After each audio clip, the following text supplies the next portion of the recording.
இது ஒரு கொடூரமான சட்டம். இந்த சட்டத்தை கேள்விப்பட்டிருக்க மாட்டீங்க. துப்பாக்கி முனையில வீட்டுக்குள்ள கொள்ளடிச்சிட்டு போறீங்க. அந்த மாதிரி தான் கொள்ளடிச்சிட்டு போற எந்த அளவுல இருக்குமோ அதே போலதான் இந்த சட்டத்தை நிறைவேற்றினால்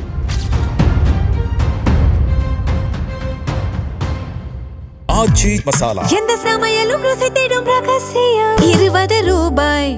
அரசியல் கட்சிகளை, அரசியல்வாதிகளை என்போர்ஸ்மெண்ட் டைரக்டரேட் இடி அப்படின்னு வச்சு மிரட்டிட்டு வந்தாங்க. இப்ப என்ன பண்றாங்கன்னா, புதுசா இந்த திருத்த சட்டத்துல டெசிக்னேட்டட் அத்தாரிட்டின்னு சொல்லி ஒருத்தரை உருவாக்கி, இப்போ இந்த டெசிக்னேட்டட் அத்தாரிட்டி தான் இப்போ இந்த கிறிஸ்துவர்கள் நடத்தும் இல்லைன்னா சமுதாய தொண்டுகள் செய்யும் நிறுவனங்கள், பெரும்பாலானவர் பார்த்தீங்கன்னா மிஷனரிஸ், கிறிஸ்துவர்கள் மட்டும் இல்லை, இஸ்லாமியர்கள் கூட இந்த தொண்டு நிறுவனங்கள் நடத்தி கொண்டிருக்கிறார்கள். இந்த தொண்டு நிறுவனங்கள் அத்தனையும் கிறிஸ்துவ பள்ளிகள், ஆஸ்பத்திரிகள், எது ஒன்று எடுத்துக்கங்க. இப்போ இனிமேல்ட்டு எந்த ஒரு காரணம் இல்லாமல் அவங்க லைசன்ஸை கேன்சல் பண்ண முடியும். இன்னைய தேதியில லைசன்ஸ் இல்லாததுனால 50 வருடத்திற்கு முன்பு சொத்துக்கள் வாங்கி அதை டெவலப் பண்ணி இல்லை ஹாஸ்பிட்டலில் கட்டி இல்லை கல்வி அங்கே கல்வி நிறுவனங்கள் நடத்தப்பட்டு பள்ளிகள் நடத்தப்பட்டிருந்தாலும் அவங்களுக்கு அது கவலை இல்லை. உடனடியாக அந்த சொத்து அவர்களுக்கு போய் சேர்ந்துவிடும். இது ஒரு கொடூரமான சட்டம். இந்த சட்டத்தை கேள்விப்பட்டிருக்க மாட்டீங்க. துப்பாக்கி முனையில வீட்டுக்குள்ள கொள்ளடிச்சிட்டு போறீங்க.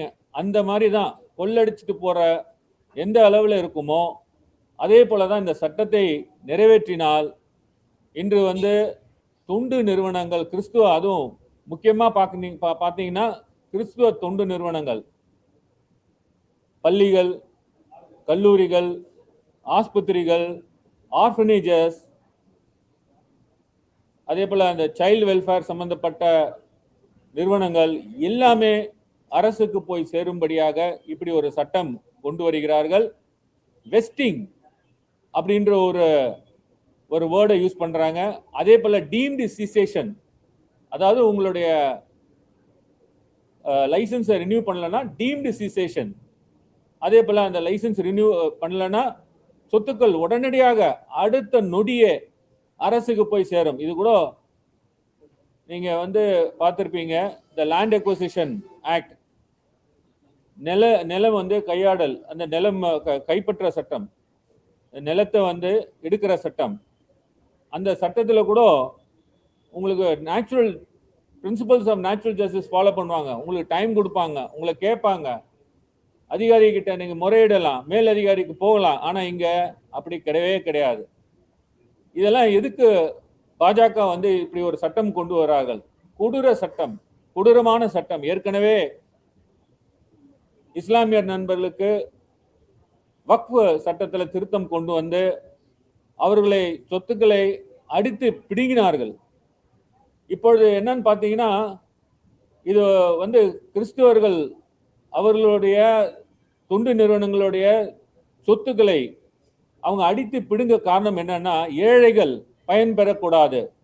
இப்போ நீங்க பார்த்தீங்கன்னா, இந்த கிறிஸ்துவர்கள் நடத்திய இந்த தொண்டு நிறுவனங்கள்ல நிறைய பேர் பயனடைந்தவர்கள் கிறிஸ்துவர்கள் மட்டுமில்ல. இந்த தொண்டு நிறுவனங்கள் இந்து, கிறிஸ்து, முஸ்லிம் என்று பார்ப்பதே கிடையாது.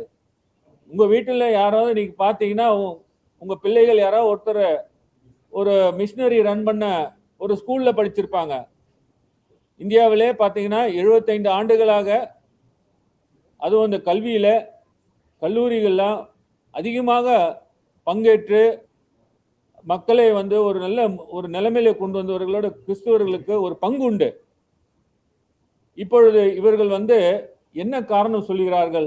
இந்த statement of objects and reason பார்த்தீங்கன்னா, நேஷனல் செக்யூரிட்டி, எல்லாமே உங்களுக்கு தெரியும். எப்படி அவங்க சொல்லுவாங்க, ஒருத்தரை வந்து பிடிக்கலன்னா ஆன்டி நேஷனல்ன்றுவாங்க. இது என்னங்க நேஷனல் செக்யூரிட்டி? ஒரு ஸ்கூலை ரன் பண்றதுலயோ, ஒரு ஒரு ஹாஸ்பிட்டல் ரன் பண்றதுலயோ, இல்ல வந்து ஒரு காலேஜ் ரன் பண்றதுலயோ, இல்ல ஒரு ஆர்ஃபனேஜஸ், அனாதை இல்லங்கள், வயதானவர்களுக்கு அனாதை இல்லங்கள், அதே போல தகப்பனார் உங்க தாயார் இல்லாதவர்களுக்கு, ஆதரவற்றவர்களுக்கு, அந்த பிள்ளைகளுக்கு நடத்தும் அனாதை இல்லங்கள், இந்த இல்லங்கள் அத்தனையும் இப்ப நீங்க எடுத்துக்கங்க, தமிழ்நாடு எடுத்துக்கங்க, நீங்க பாத்தீங்கன்னா எவ்வளோ இந்த ட்ரைபல்ஸ் இருக்காங்க. அந்த இடத்துல எல்லாம் கிறிஸ்டியன் மிஷனரிஸ், நீல்கிரிஸ்ல எடுத்துக்கிட்டீங்கன்னா ஒரு எக்ஸாம்பிள் சொல்லலாம். அங்க மிஷனரி ரன் பண்ணிட்டு அந்த பழங்குடியினர், அந்த சமுதாயத்தை சார்ந்தவர்களுக்கு எவ்வளோ உதவிகள் செய்து வருகிறார்கள். ஸோ இது போன்ற இந்த தொண்டு நிறுவனங்களை இன்னைக்கு என்ன சொல்றாங்கன்னா, தேசிய நலன் கருதி, நேஷனல் செக்யூரிட்டி, தேசிய பாதுகாப்பு நலன் கருதி இந்த சட்டத்தை கொண்டு வராங்களாம். ஆகவே இந்த சட்டம், இந்த கொடூரமான சட்டத்தை எதிர்த்து எங்களுடைய தலைவர் மாண்புமிகு முதலமைச்சர் அவர்கள் நேற்றுக்கு பாரத பிரதமர் அவர்களுக்கு கடிதம் அனுப்பினார். இதற்கு முன்பாக இந்த சட்டத்தை பாராளுமன்றத்தில் அவங்க வந்து இன்ட்ரோடியூஸ் பண்ண உடனே அதை எதிர்த்து எங்களுடைய முதலமைச்சர் அவர்கள் குரல் கொடுத்தார். இது நிச்சயமாக இந்த சட்டம் நிறைவேற்றினால் இந்த அனாதை இல்லங்கள், கல்லூரிகள், அதே போல இந்த பள்ளிகள், ஆஸ்பத்திரிகள், இது எல்லாமே அடுத்த நிமிஷம் வந்து அரசுக்கு, ஏன்னா இன்னைக்கு பாருங்க எல்லாத்தையும் இவங்க வந்து ஆரம்பத்திலிருந்தே இதை பற்றி ஒரு பிளான்டாக, எப்படியெல்லாம் வந்து ஒருத்தரை பிளான் பண்ணி அடிக்கணுன்ற ஒரு எண்ணத்துல செயல்பட முடியுமோ,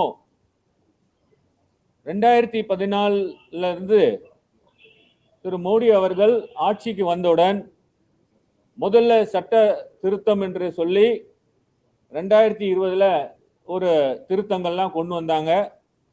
கிராஜுவலா என்ன பண்ணாங்க, 20,000க்கு மேற்பட்ட இந்த தொண்டு நிறுவனங்களுடைய லைசன்ஸை வந்து கேன்சல் பண்ணாங்க.